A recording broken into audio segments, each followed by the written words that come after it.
So the question is it really safe to keep these prisoners who are in Guantanamo now in U.S. prisons in this country? Two people who know something about it and have been tracking all of this. Carrie Johnson of the Washington Post, who had a big story in the Post this week, pointing out that, in fact, there are already some of these terrorists here.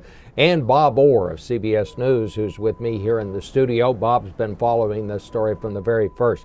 Let me start with you, Carrie. What about this? What about these fears that so many members of Congress say they don't want these people in their home districts? Do they have something to be worried about?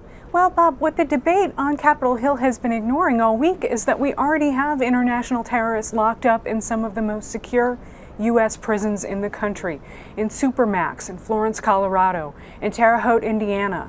And all in all, we have more than 100 international terrorists, including the blind sheikh who helped launch plots, deadly plots in the United States and across the world, men tied to the Millennium bombings and the Africa Embassy bombings.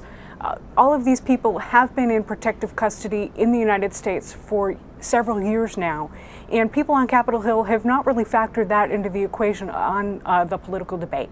So what about this, though, Bob? I mean, Frank Wolf, congressman from Virginia, says we ought not to let them be coming here where they can be talking to other people, that they might have influence on them. Well, what he misses is they're not going to be talking to other people, Bob. Most of these terrorists who are held here, the high value of people in the maximum security penitentiaries like Supermax in Colorado, are held alone. Ramzi Youssef is one of the prisoners in Colorado. Ramzi Youssef was a master bomb maker for Al-Qaeda and is the nephew of Khalid Sheikh Mohammed. So we have proven as a system, Carrie's absolutely right, that we can house these prisoners here safely. And this idea of radicalization in prisons doesn't really apply to these folks because they're going to be apart from the population. Carrie, what do we do in these Supermax prisons to make sure that these people don't do what some people fear they will do? Yeah, Bob, exactly. They are kept in near isolation most of the day. Many of them are subject to special administrative measures under the Federal Bureau of Prisons regime. These measures have to be approved all the way up to the United States Attorney General. And their mail is monitored, their phone calls are monitored, their visitor lists are sharply curtailed, and they have little contact with each other and with people outside the prison.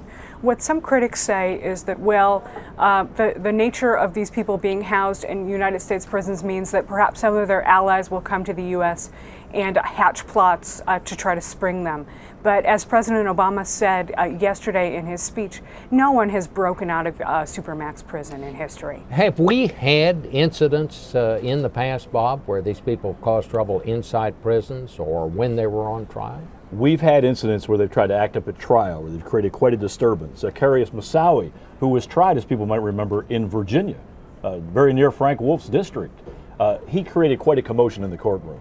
But Jose Padilla, Zacharias Moussaoui, Richard Reed, the shoe bomber, once they're in the system, there have not been a large number of systemic problems. In prisons, you always have problems. There's always the potential for danger to be fomented among like-minded people. But Carrie's made the point, and I think others are trying to make the point clearly, that these folks are not going to be mixed in. They're going to be carefully supervised 23 hours a day. They're going to be watched, and you can bet that the people are going to be on guard to any potential problem.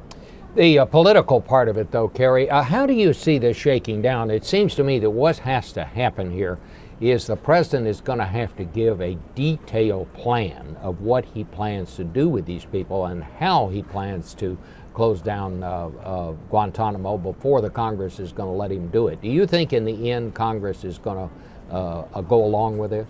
Bob, I don't see how the United States can ask politically other countries to take some of these detainees without taking some of them within onto American shores themselves. And you're right to say that both Democrats and Republican politicians alike have demanded a plan from the president in order to free up the funds to close Guantanamo Bay Prison. And I think the president is busy with his legal advisors and others preparing such a plan now. All right, to be continued. My thanks to both of you. You are watching Washington Unplugged.